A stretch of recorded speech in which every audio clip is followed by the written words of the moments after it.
ರಥಸಪ್ತಮಿ ಸೋಮವಾರದಿಂದ ಶನಿವಾರ ಸಂಜೆ 6 ಗಂಟೆಗೆ. ಅಜ್ಜಿ, ಇವಾಗ ಹೇಳ್ತೀನಿ ಕೇಳು.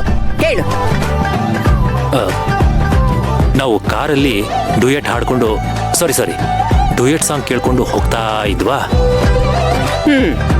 ಆಗ ದಬ ದಬ ದಬ ದಬ ಅಂತ ಒಂದೇ ಸಮನೆ ಏನಿಲ್ಲ ಅಂದ್ರೂ ಒಂದು 10 ಮೊಟ್ಟೆಗಳು ಕಾರ್ ಮೇಲೆ ಬಿತ್ತು.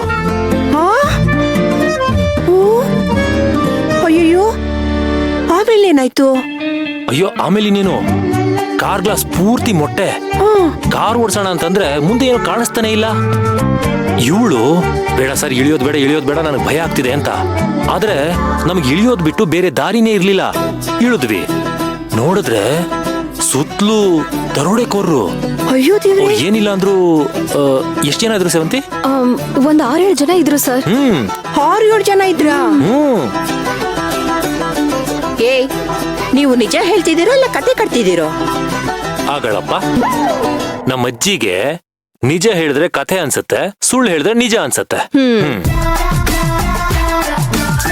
ಅಜ್ಜಿ, ಉಳ್ದಿದ್ ಕಥೆನ ಸಾರಿ ಕಥೆ ಅಲ್ಲ, ವಾಸ್ತವನ ಅಲ್ಲಿ ಏನ್ ನಡೀತು ಅಂತ ಇವಳು ಹೇಳ್ತಾಳೆ. ಅದಂತೂ ನೀ ನಂಬೋದೇ ಇಲ್ಲ. ಅಲ್ಲಿ ಆ ಶಿವ ಪಾರ್ವತಿನೇ ಅಜ್ಜಿ ರೂಪದಲ್ಲಿ ಬಂದ್ಬಿಟ್ಟಿದ್ರು.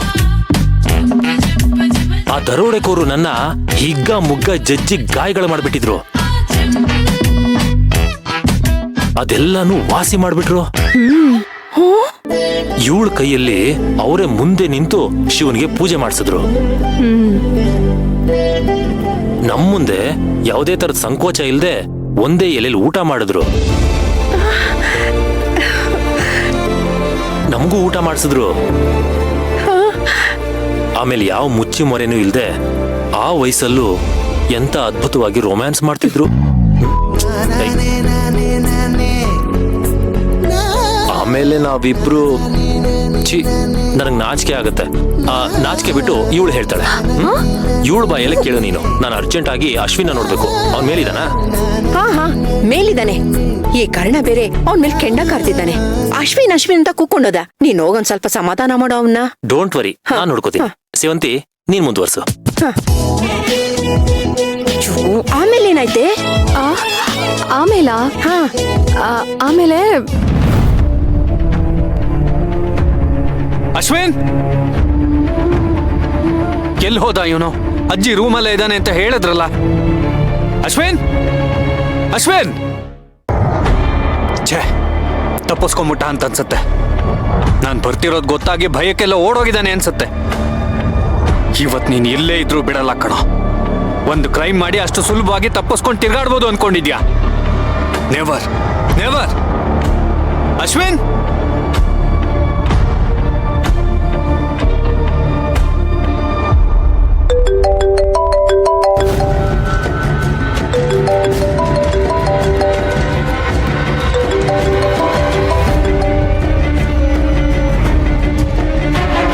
ಫೋನ್ ಇಲ್ಲೇ ಬಿಟ್ಟು ಹೋಗಿದ್ದಾನ ಅಥವಾ ಮನೇಲೆ ಎಲ್ಲಾದ್ರೂ ಬಚ್ಚಿಟ್ಕೊಂಡು ನನ್ನನ್ನು ಆಟ ಆಡಿಸ್ತಿದ್ದಾನ?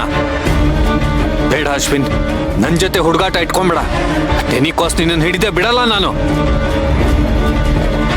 ನೋಡ್ದ, ನಿನ್ ತಮ್ಮನ್ ವಹಿಸ್ಕೊಂಡು ಮಾತಾಡ್ತಿದ್ದಲ್ಲ, ನನ್ ಕೈಗೆ ಸಿಕ್ಕಾಕೊಂಡ್ರೆ ಅವ್ನ ಗತಿ ನೆಟ್ಟಗಿರಲ್ಲ ಅಂತ ತಪ್ಪಿಸ್ಕೊಂಡು ಓಡಾಡ್ತಿದ್ದಾನೆ. ಅವ್ನ್ ತಪ್ಪು ಮಾಡದೆ ಇದ್ದಿದ್ರೆ ಏನಕ್ಕೆ ಹೆದರ್ಕೋಬೇಕಿತ್ತು? ಏನಕ್ಕೆ ಈ ರೀತಿ ಎಸ್ಕೇಪ್ ಆಗ್ಬೇಕಿತ್ತು? ಇಲ್ಲಿಲ್ಲ ಅಂದ ತಕ್ಷಣ ಅವನು ಎಸ್ಕೇಪ್ ಆಗಿದ್ದಾನೆ ಅಂತ ಯಾಕೆ ತೀರ್ಮಾನಕ್ಕೆ ಬರ್ತಾ ಇದೆಯಾ?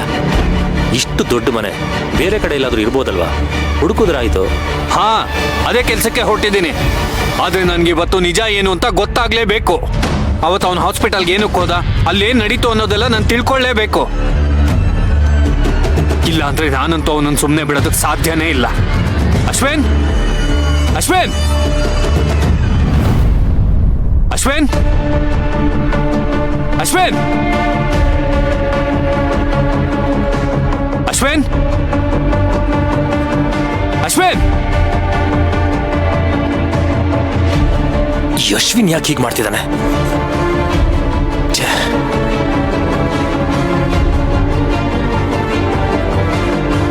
ಈ ಮೀರಾ ಹೇಳೋ ಹಾಗೆ ಪ್ರಿಯನ್ನ ಅಶ್ವಿನೇ ಸಾಯಿಸಿದಾನ.